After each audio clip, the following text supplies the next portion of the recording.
Hello everyone, welcome to the channel agricultural studies. मेरा नाम है दिवाकर खत्री और आज इस वीडियो के दौरान हम फंडामेंटल्स ऑफ सॉइल साइंस में जो सॉइल फिजिक्स की हमारी सीरीज़ चल रही है उसके अंदर numerical problems on bulk density, particle density and porosity के बारे में बात करने वाले हैं।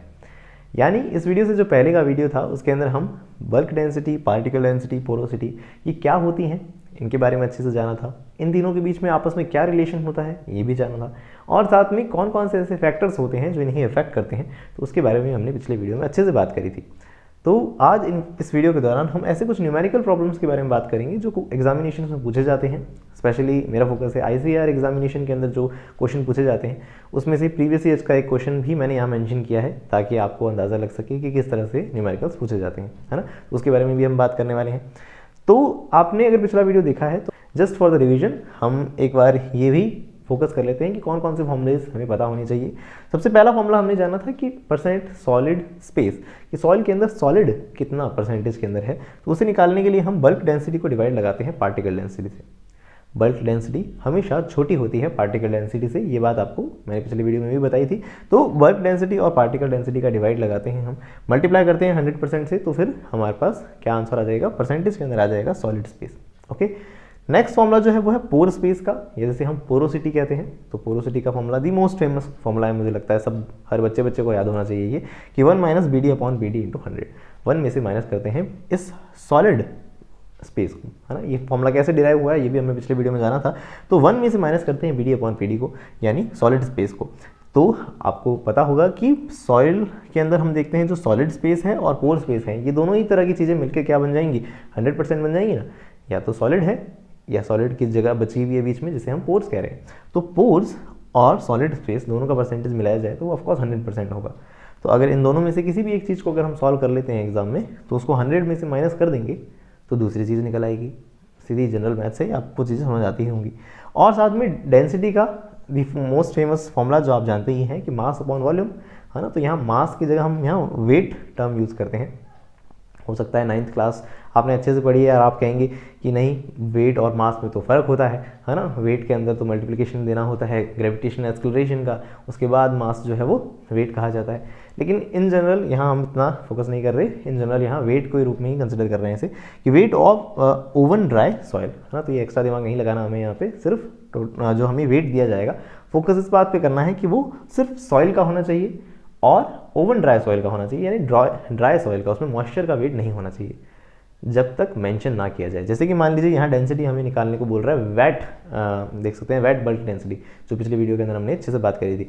तो वेट कंसिडर कर रहे हैं हम, तो हम यहाँ वेट लिखेंगे वाटर का भी, वरना हम in general weight of oven dry soil रखते हैं ऊपर, अपॉन में वॉल्यूम ऑफ सॉइल रखते हैं।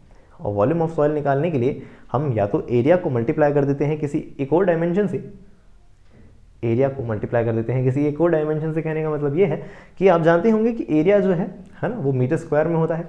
एक और डायमेंशन अगर मान लेते हैं हाइट उसे मिल गई, है ना, तो फिर उसका मतलब metre square into metre cube बन जाएगा। जनरल मैथ्स है ये, जनरल मैथ्स आपको पता होगी कि वॉल्यूम जो है वो एरिया इंटू में हाइट होता है। तो या तो हम सॉइल का वॉल्यूम का फॉर्मूला लगाएंगे एरिया इंटू हाइट, या हम सिलेंडर जो कि हम कोर सैंपल के रूप में देखते हैं, सिलेंडर का जो वॉल्यूम होता है यानी πr²h, तो उसके अकॉर्डिंग भी वॉल्यूम का फॉर्मूला लगाते हैं। ओके, तो अकॉर्डिंग टू क्वेश्चन हमें इस तरह के फॉर्मूले को भी काम में लेना होता है। ओके, अगेन मैं फिर से आपको बताना चाहूँगा कि इस वीडियो से पहले की वीडियोस में हम फंडामेंटल्स ऑफ सॉइल साइंस के और भी जो टॉपिक्स हैं जैसे कि पीडोलॉजी को कंप्लीट कवर कर चुके हैं, और साथ में ये सॉइल फिजिक्स की टॉपिक्स अभी यहाँ कंटिन्यू हो रहे हैं। तो अगर इस वीडियो से पहले के वीडियो आपने नहीं देखे हैं तो उनके लिंक ऊपर आई बटन के साथ नीचे डिस्क्रिप्शन बॉक्स में अवेलेबल हैं, आप चाहें तो उन्हें देख सकते हैं।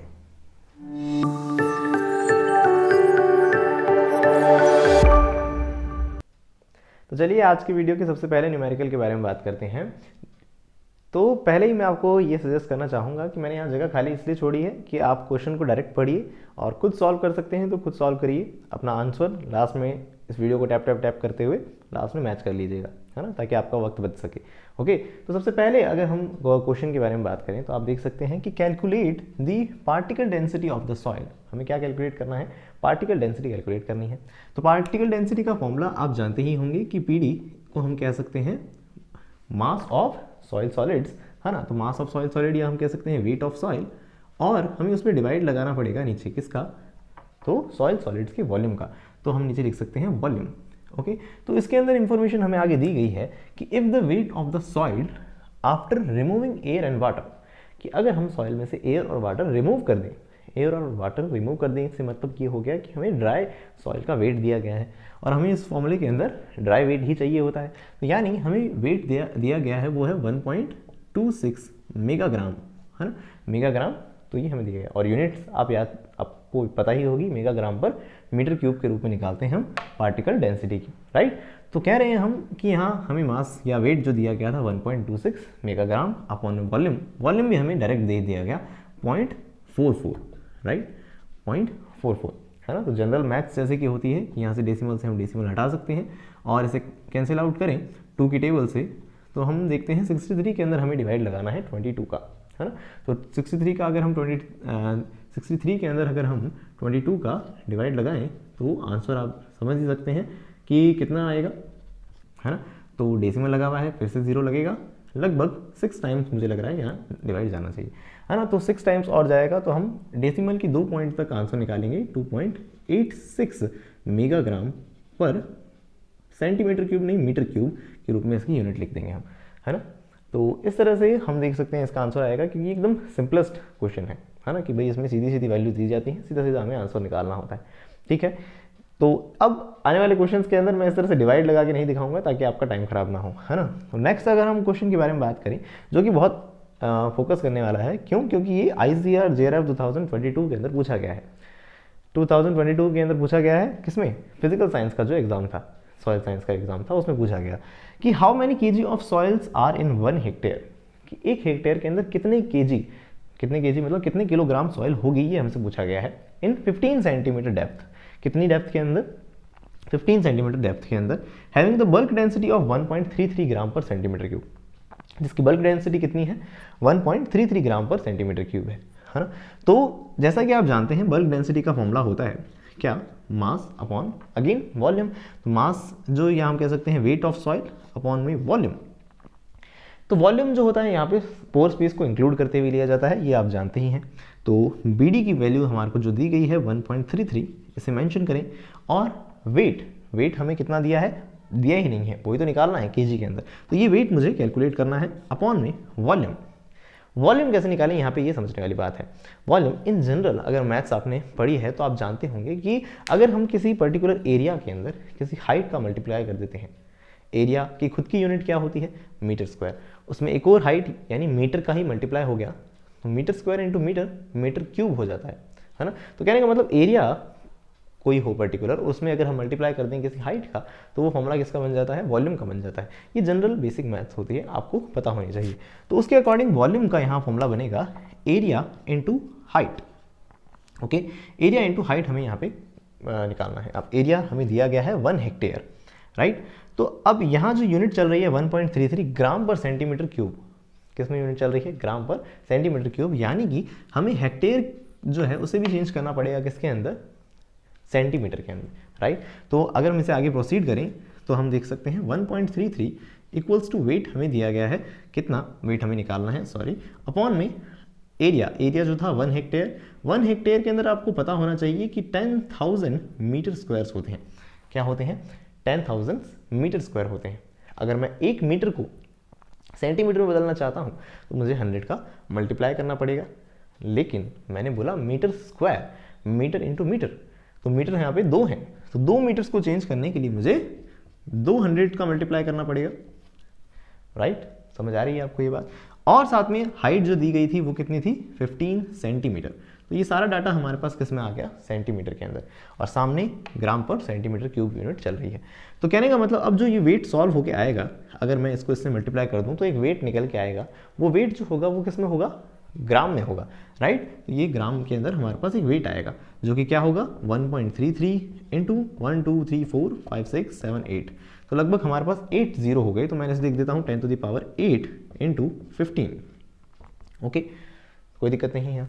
15, अच्छा अगर यहाँ से डेसिमल हटाएं तो यहाँ 2 0 हो जाएंगे, और इनको कैंसिल आउट करें तो यहाँ 6, हम देखते हैं ऊपर 0 बच जाएंगे। तो ऊपर 6 जीरोस पड़े हैं और इसको मुझे इससे मल्टीप्लाई करना है ना। तो 15 3 जा 45 होता है, 15 3 जा 45 और 4 19, एंड 15 1 जा 15 और ये 90, राइट। तो इसे इक्वल्स टू को यहाँ लिख देते हैं। तो 1995 और जीरो कितने बचे हैं पीछे, 6 जीरोज बचे हैं। तो 1 2 3, क्यों 3 क्यों 6 क्यों नहीं लगाए, क्योंकि मैं चाह रहा हूँ अगर उस 6 जो जीरोज लगे हैं अपॉन में एक और 1000 का डिवाइड लगा दें हम, तो उससे आंसर ग्राम से किस में बदल जाएगा, केजी के अंदर कन्वर्ट हो जाएगा, राइट। और यही इसका आंसर था, यानी इस क्वेश्चन का आंसर क्या है, 1995,000 केजी, या हम कह सकते हैं 1995 टन, है ना। तो इस तरह से हमने देखा कि पिछली बार एग्जामिनेशन में इस तरह से क्वेश्चन आया था। मुझे लगता है सिंपल क्वेश्चन है, क्योंकि आप देखेंगे कि सीधे सीधे वैल्यूज पुट करनी थी और आंसर निकल आया था। तो इस तरह से बेसिक क्वेश्चंस और भी हैं कुछ, आगे नेक्स्ट स्लाइड के अंदर बात करते हैं। और अगेन मैं आपसे कहूँगा कि अगर आपको लगता है कि ये जो बीच बीच में है ना एकदम बच्चों की तरह मैथ्स बता रहे हो, डिवाइड भी मल्टीप्लाई भी, ऐसा करने की कोई ज़रूरत नहीं है। हम अंडर ग्रेजुएशन स्टूडेंट्स हैं, हमें ऐसी लल्लू चीज़ें बताने की ज़रूरत नहीं है। तो आप मुझे स्किप कर दीजिए टैप टैप करते हुए, है ना। तो अब नेक्स्ट स्लाइड में हम कुछ और क्वेश्चंस के बारे में बात करने वाले हैं। ओके, तो चलिए अब कुछ और न्यूमेरिकल्स के बारे में बात करते हैं। तो थर्ड न्यूमेरिकल जो है वो है, if the bulk density of soil is 1.43, यानी बल्क डेंसिटी हमें दी गई है, कितनी दी गई है, तो हम देख रहे हैं 1.43, राइट। तो इसका आंसर करें हम, तो बी डी हमें दी गई है 1.43। अब हमें क्या करना है, पी डी भी दी गई है, यानी पार्टिकल डेंसिटी भी हमें दी गई है कितनी, 2.65। Then calculate the solid space. अब solid space in percentage, solid space निकालने का फॉर्मूला क्या आपको याद है, सॉलिड स्पेस कैसे निकाला जाता है। तो सॉलिड स्पेस का फॉर्मूला आप, मुझे लगता है कि याद ही होगा आपको। तो सॉलिड स्पेस परसेंटेज निकालने के लिए हमें करना होता है बी डी अपॉन पी डी। बल्क डेंसिटी में पार्टिकल डेंसिटी का डिवाइड लगाना होता है और उसे 100 का मल्टीप्लिकेशन देना होता है ताकि आंसर निकल आए, है ना। तो कैसे करेंगे ताकि परसेंटेज में निकल आए, है ना।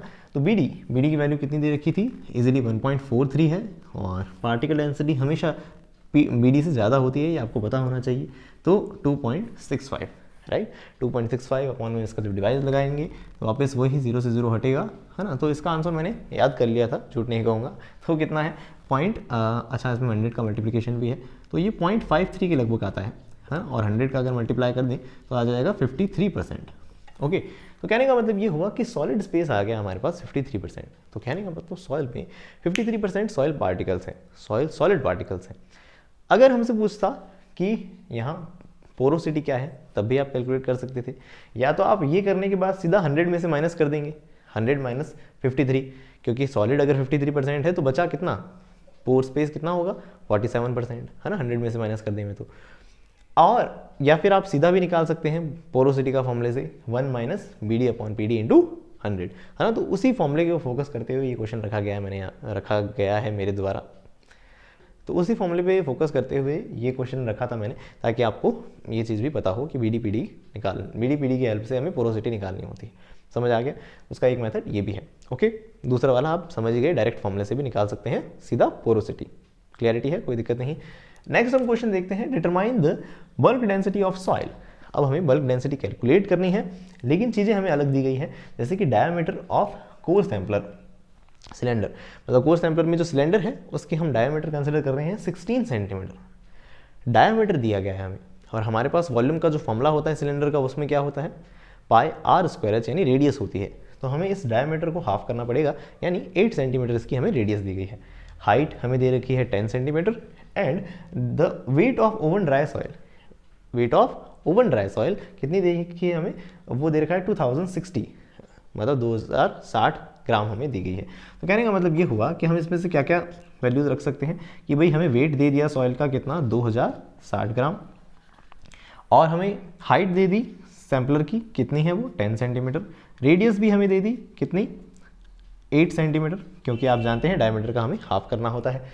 अब हमें निकालना क्या है, हमें बी डी का फॉर्मूला रखना है। बी डी का फॉर्मूला आप जानते हैं, वेट अपॉन वॉल्यूम होता है, लिखने की जरूरत नहीं है। तो वेट अभी दिया गया है कितना, 2060 अपॉन वॉल्यूम का फॉर्मूला आप जानते हैं, पाई आर स्क्वायर एच यानी 1.34 इंटू आर स्क्वायर।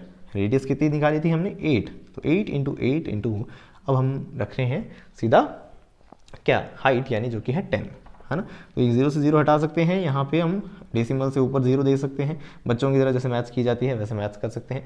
और उसके बाद इसे सॉल्यूशन करेंगे अगर हम, तो उसका आंसर जो निकल के आता है वो हम देखते हैं 1.02 के लगभग आता है इसका आंसर ना। और हम देख रहे हैं ग्राम पर सेंटीमीटर क्यूब, इसकी क्या हो जाएगी यूनिट हो जाएगी, है ना। तो इस तरह से हम देख रहे हैं यहाँ हम इसकी बल्क डेंसिटी कैलकुलेट कर सकते हैं। अगेन मैं कहूँगा आप आंसर मैच कर लीजिए, मैथ्स अपने आप खुद कीजिए, और यहाँ ब्लैंक छोड़ने का और मेरे खुद के हाथ से लिखने का रीज़न सिर्फ इतना सा ही है ताकि आप खुद अपने आप उस क्वेश्चन को पहले कर सकें, है ना। तो इस तरह से अपने एक ओके तो इस तरह से हमने जाना क्वेश्चन नंबर 3 और 4 के बारे में। अब नेक्स्ट स्लाइड में कुछ एक आध क्वेश्चन और भी देखते हैं। ओके, तो चलिए अगले क्वेश्चन के ऊपर फोकस करते हैं। तो यहाँ लिखा गया है use the following data and calculate BD, यानी बल्क डेंसिटी हमें कैलकुलेट करनी है, लेकिन कुछ बातें ये इन्होंने हमें बताई है। क्या बताई हैं? जैसे पहली चीज़, the weight of core sampler and soil, core sampler और सॉइल दोनों का मिलाकर वेट हमें कितना दिया गया है? 220 ग्राम दिया गया है। उसके बाद हमें दिया गया है wait of core sampler is 30 ग्राम, मतलब कोर सैम्पलर का खुद का वेट कितना है? 30 ग्राम। और वहाँ जब हमें लिखा गया कोर सैम्पलर और सॉइल दोनों का मिला के कितना? 220 ग्राम। तो आप ये समझ सकते हैं कि सेपरेट सॉइल का वेट कितना होगा, कि भाई बर्तन और सॉइल दोनों मिला के कितने हैं? 220, और उसमें से बर्तन का वेट हमें दे रखा है एक तरह से 30 ग्राम। तो फिर सिर्फ सॉइल कितनी होगी? 220 माइनस 30 यानी 190 ग्राम, राइट। तो 190 ग्राम हमारे पास सॉइल का वेट दिया गया है, ये बात हमें समझ में आनी चाहिए। Radius of cylinder again 3 centimetre दे रखी है रेडियस, और हाइट दे रखी है 10 सेंटीमीटर। तो इसीलिए आप बल्क डेंसिटी समझ ही गए होंगे दिमाग में कैसे निकालनी है। तो यहाँ पे अब हम लिखेंगे weight of soil upon volume of soil या वॉल्यूम ऑफ सिलेंडर, है ना। वॉल्यूम ऑफ सिलेंडर जो हमारे पास है वो रखना है हमें। वेट हमें दिया गया था कितना? 220, लेकिन उसमें से हम माइनस कर देंगे 30 को, ताकि हमारे पास सिर्फ सॉइल का वेट रहे, अपॉन वॉल्यूम का formula again 3.14 into R square H by R square H, right. तो आर की वैल्यू कितनी थी? 3 इंटू 3 थी, एच की वैल्यू कितनी थी? 10 थी, राइट। तो इस तरह से हमारे पास इसकी हम देखते हैं इसको सॉल्व करने पर 190 अपॉन में इधर सॉल्यूशन कितना आएगा मुझे नहीं याद कितना आएगा, तो इसको तो हम लिख सकते हैं 3 इंटू 10, है ना। लेकिन फाइनल आंसर जो मुझे याद है, फाइनल आंसर आएगा कितना? 0.67 ग्राम पर सेंटीमीटर क्यूब। ओके, तो इस तरह से आप ध्यान रख सकते हैं कि ये क्वेश्चन भी आपसे पूछा जा सकता है, ठीक है। एक क्वेश्चन और है जिसे यहाँ मेंशन किया है, बड़ा सिंपल सा क्वेश्चन है कि क्या लिखा गया है? If the mass of given soil sample is 140 ग्राम, मास हमें दिया गया है 140 ग्राम, वॉल्यूम भी हमें दे दिया कितना? 150, जो इस वीडियो का सबसे पहला क्वेश्चन था, सेम वैसा क्वेश्चन ही है ये। आपको कैलकुलेट करना है आपकी बार बीडी, वहाँ पीडी कैलकुलेट करना था, यहाँ बीडी कैलकुलेट करना है, तो कुछ नहीं करना, मास अपॉन वॉल्यूम करना है। तो 140 अपॉन 150 करेंगे और एक आंसर आ जाएगा, है ना। तो कहने का मतलब ये हुआ, इस तरह से कुछ क्वेश्चंस हैं जो आपको पता होनी चाहिए, बल्क डेंसिटी और पार्टिकल डेंसिटी और पोरोसिटी से रिलेटेड, है ना। और साथ में इस पूरे कंटेंट का एक पीडीएफ फॉर्मेट भी नीचे डिस्क्रिप्शन बॉक्स में अवेलेबल कराया गया है, ताकि अच्छा उस पीडीएफ को आप खोलेंगे तो आप देखेंगे कि जो भी मैंने यहाँ क्वेश्चंस मेंशन किए हैं सेम उसी तरह के क्वेश्चंस हैं, लेकिन उनकी वैल्यूज़ चेंज कर दी गई हैं, ताकि और मैंने उनके आंसर्स भी मेंशन कर दिए गए हैं, तो आप उन्हें सॉल्व करिएगा, और ताकि आपकी और प्रैक्टिस हो सके एग्जामिनेशन में, आप पक्का इस तरह के क्वेश्चन को तो गलत ना ही करें, है ना। तो कहने का मतलब ये हुआ, तो इस तरह से हमने जाना किसके बारे में? न्यूमेरिकल क्वेश्चंस के बारे में। अब इस वीडियो का जो नेक्स्ट वीडियो होगा उसके अंदर हम बात करने वाले हैं सॉइल कंसिस्टेंसी और प्लास्टिसिटी के बारे में। और हमेशा की तरह मैं आपसे रिक्वेस्ट करूंगा आप इस वीडियो को लाइक ज़रूर करें, क्योंकि इस वीडियो को लाइक करने से इस चैनल को तो सपोर्ट मिलेगा ही, साथ में इस चैनल के और भी जो वीडियोस होंगे यूट्यूब आपको रिकमेंड करता रहेगा, तो आप इस चैनल से और अच्छे से जुड़ सकते हैं। और साथ में अपने फ्रेंड के साथ इस वीडियो को शेयर ज़रूर करें, और साथ में इस तरह के वीडियोज़ के लिए जुड़े रहिएगा एग्रीकल्चरल स्टडीज़ से।